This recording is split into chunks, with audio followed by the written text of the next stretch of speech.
Assalamualaikum warahmatullahi wabarakatuh. Alhamdulillahi rabbil alamin. Wabihi nasta'in wa ala umurid dunya waddin. Wassalatu wassalamu ala asrafil anbiya'i wal mursalin Sayyidina Muhammadin wa ala alihi wa sahbihi ajma'in. Pemirsa, sahabat yang dirahmati oleh Allah Subhanahu wa ta'ala, dalam kesempatan ceramah yang singkat ini, saya ingin mengangkat tema dengan 3 ibadah yang dijalankan oleh agama Islam. Yang pertama itu dalam beribadah yang diajarkan oleh agama Islam, yaitu adalah masalah akidah atau keyakinan kita terhadap Allah Subhanahu wa ta'ala dan para sahabat dan rasulnya. Itu merupakan suatu keteguhan dan keyakinan kita bahwasanya itu Allah Subhanahu wa ta'ala itu telah menjadikan bumi dan alam semesta ini untuk kita.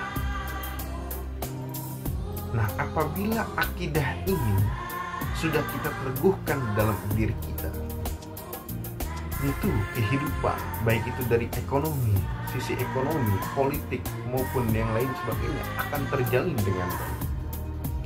Maka secara garis besar yang perlu kita tanda kutipkan bahwasanya akidah itu merupakan sesuatu keyakinan yang bisa menjadikan manusia itu menjadi taat kepada suatu perintah-perintah. Maka bila seseorang itu telah berakidah atau sudah yakin terhadap agama tersebut, maka akan terjalinnya suatu istiqomah yang kuat dalam menjalankan syariat agama Islam. Allah Subhanahu wa ta'ala berfirman dalam Al-Qur'annya dalam surat Al-Ahqaf ayat 13 yang berbunyi, innalladzina qalu rabbunallahu tsumastaqamu fala khaufun 'alaihim wala hum yahzanun.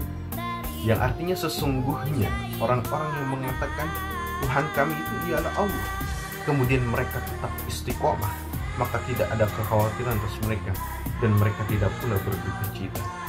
Maka dari kutipan ayat di atas ini bahwasanya orang-orang yang istiqomah jaminannya oleh Allah adalah surga Firdausil A'la.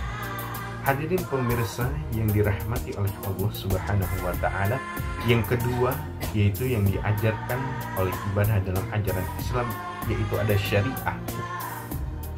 Arti kata syariah ini mungkin cukup luas dalam arti kehidupan kita, yaitu menjalankan perintah-perintah Allah dan menjauhi segala larangan-larangan Allah. Mengapa demikian? Karena syariah itu adalah mengatur segala semua aspek kehidupan, baik itu yang namanya berumah tangga, dari sisi ekonomi, dari sisi politiknya dan lain sebagainya. Ini yang diajarkan oleh syariah, yaitu syariah baginda Rasulullah Sallallahu Alaihi Wasallam.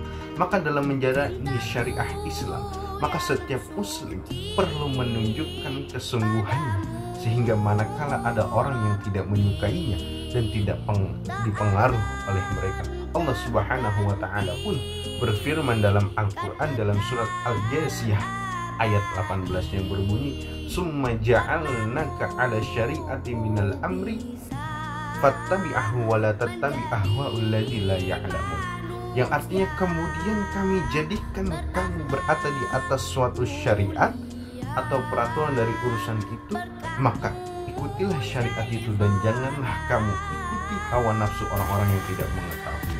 Hadirin sidang Jumat yang dirahmati oleh Allah, manakala syariat Islam ini telah dilaksanakan dengan baik, maka Allah Subhanahu wa ta'ala akan memberikan nilai-nilai ibadah kepada umatnya, sehingga umat itu akan mendapatkan surga nanti di hari kiamat.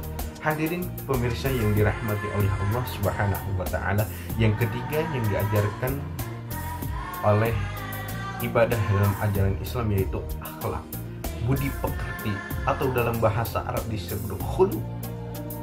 Tingkah laku kita terhadap orang lain, baik itu dari kalangan yang muda maupun kalangan yang tua. Karena akhlak ini sangatlah penting bagi kehidupan manusia. Dalam satu syair dijelaskan, al-adabu fawqa ilmi, adab di atas segala ilmu. Bahkan orang yang beradab sudah pasti berilmu. Tentu orang yang berilmu belum tentu berarti beradab. Bahkan dicontohkan Rasulullah Shallallahu Alaihi Wasallam itu ketika disambitnya oleh kaum Quraisy, beliau tetap sabar dengan hati dan lapang gembira. Beliau diam.